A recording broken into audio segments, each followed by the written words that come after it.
and 45 of this act take effect July 1st, 2026. With the consent of the House, the bill will be substituted as recommended by the Appropriation Committee. Hearing no objection, so ordered. There are no amendments. With the consent of the House, the rules be suspended. And second substitute House Bill 1907 will be advanced to third reading. Hearing no objection, so ordered. Second substitute House Bill 1907 on third reading and final passage. Remarks. The good lady from the 32nd, Representative Davis. Thank you, Madam Speaker. March 29th, 2016 was the greatest day of my life. On that day, just after 9:00 p.m., this chamber passed Ricky's Law. It was named after my best friend, Ricky Garcia, who nearly lost his life to untreated addiction. Over the course of 2 years, Ricky was in the emergency department over 75 times. He was in the psychiatric hospital 6 times, and he was on life support in intensive care 3 times. I was his caregiver during this period. I spent both my 25th and 26th birthdays at Harborview at Ricky's bedside. Even though he was dying, Ricky could not be involuntarily committed for addiction treatment under Washington state law. We only had involuntary treatment for people whose risk to life was posed by a mental health challenge. Ricky had the wrong brain disease. Fortunately, Ricky eventually received the treatment he needed. Today, he has 6.5 years in long-term recovery. Ricky's Law created an involuntary crisis commitment system for youth and adults with life-threatening addiction. On January 19th, 2016, 2 months before Ricky's Law passed, I received an email from a woman in Florida named Deborah Mayer. Madam Speaker, permission to read. Please proceed. The email was titled, "My Son Sean." Dear Lauren, our son, Sean Conklin, is currently in Highline Medical Center ICU unit in Burien, Washington. He is a heroin addict and has been for the past several years. He has been in and out of hospitals about 6 times this past year and does not seem to get any long-term help. His health is deteriorating and his mental state, as well as his decision-making, are not rational. He, of course, doesn't want help, but that's because he's in no condition to help himself. The heroin made sure of that. My heart is breaking, and I'm desperately trying to save my son's life. He needs someone to step in and help him. We understand you are advocating for Ricky's Law. Can we use Ricky's Law to help him? I wrote Deborah back and let her know that we were still fighting to get Ricky's Law passed. I told her I would pray that her son would live long enough to be helped by the law. On April 1st, 2018, Ricky's Law went into effect. We currently have 45 secure detox beds across the state of Washington to serve patients detained under Ricky's Law. Tragically, in the 10 months since the law has been in effect, only about 30% of those beds have been used for patients detained under Ricky's Law, the very patients for whom they were created. This is a reflection of implementation issues, not a reflection of need. The need for these beds is extraordinary. This bill addresses implementation issues to ensure that families can get help for their loved ones in crisis in their time of need. That mother who wrote to me all those years ago, before I ever thought I'd be standing here, her son Sean did live long enough to see Ricky's Law go into effect. Last April, as soon as the law went into effect, Deborah tried to use Ricky's Law to save her son. She made phone call after phone call. But because Ricky's Law is not being implemented uniformly across the state, she was unable to use Ricky's Law to help Sean. On July 27th of last year, 119 days after Ricky's Law went into effect, Sean died of a combined heroin and methamphetamine overdose on the floor of the New Horizons Motel in Federal Way. He will forever be 33. Sean died of a preventable overdose. He died from a treatable disease. Sean's parents flew out from Florida a few weeks ago to testify on this bill. That night, I brought them here to the House floor. It was quiet and the lights were dim. I was standing right here with Deborah, and I pointed to my desk and I said, "That's where I'll stand to speak about Sean." And she broke down in tears, and I held her right here. And together we wept. tears of profound sadness, and tears of a pain that can never be healed. Sean is exactly who Ricky's Law was intended for. He is who we fought for. He never should have died. In honor of Sean George Conklin, a beloved son who earned a Bright Future scholarship to college, a treasured friend who would have done anything for those he loved, a devoted brother, in honor of Sean and his family, I ask for your support. Thank you. Thank you.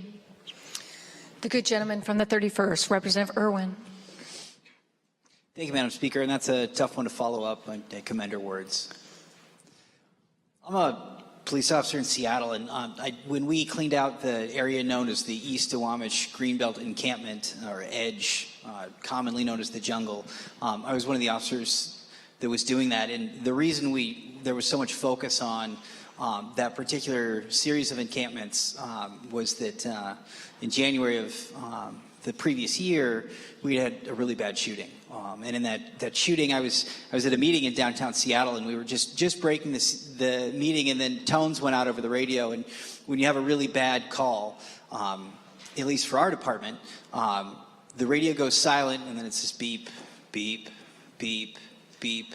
And then the chief dispatcher comes on and starts dispatching whatever the information is, and it goes out citywide. So even if there's a shooting or a stabbing or a really bad accident, and it's not anywhere near where you work, that's a call to the entire city to say, hey, there's a problem, and everybody who's available needs to respond. Get here quick. And that night, the tones went out, and we responded, and I was the third officer into the campsite. And you know, when you're stepping over the top of somebody who's been shot multiple times, because it's your job to set a perimeter of safety so that EMTs and medics can come in, that's tough. And that person later died. This is part of our problem with substance abuse. It's not just the OD. It's the societal impacts of the drug trade and drug use in Washington State that we're trying to get at here. We're trying to give people a way out. We're trying to create more pathways for people to help those who are in need to get out.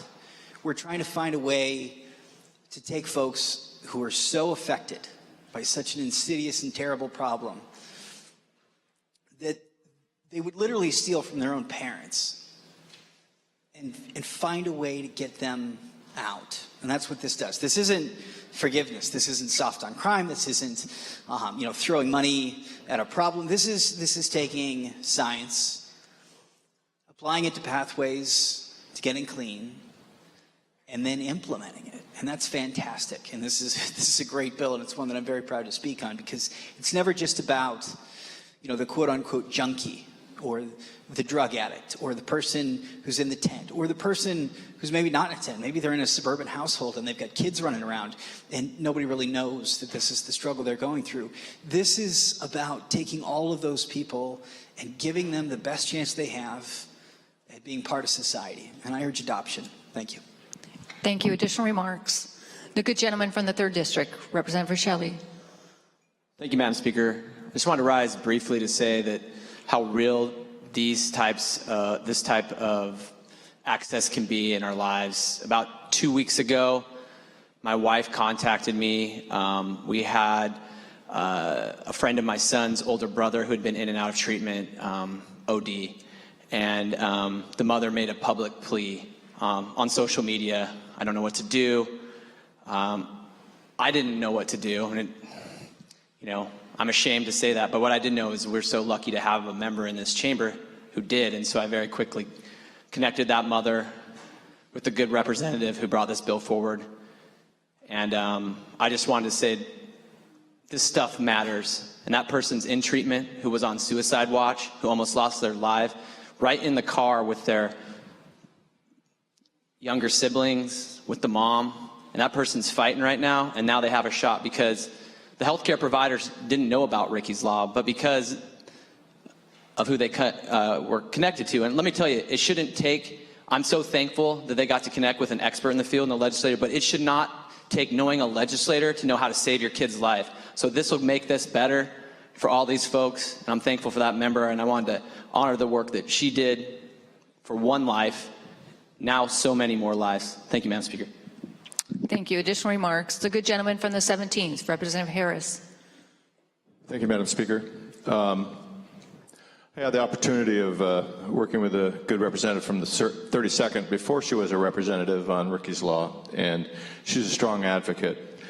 But I got to be honest with you, we still have a problem with involuntary commitment in our state.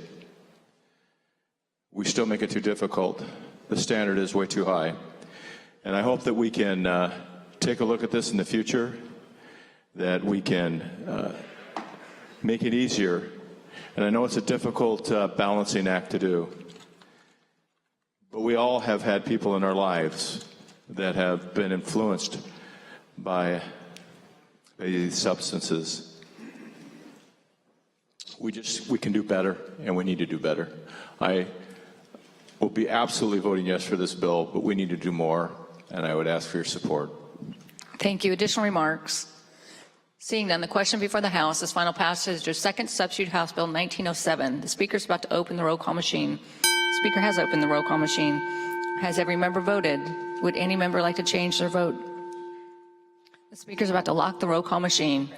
Representative Kraft, Representative Griffey. The Speaker has locked the roll call machine. Clerk will take the record. Madam Speaker, there are 98 yeas, 0 nays, 0 excused. Having received a constitutional majority, second substitute House Bill 1907 is declared pass.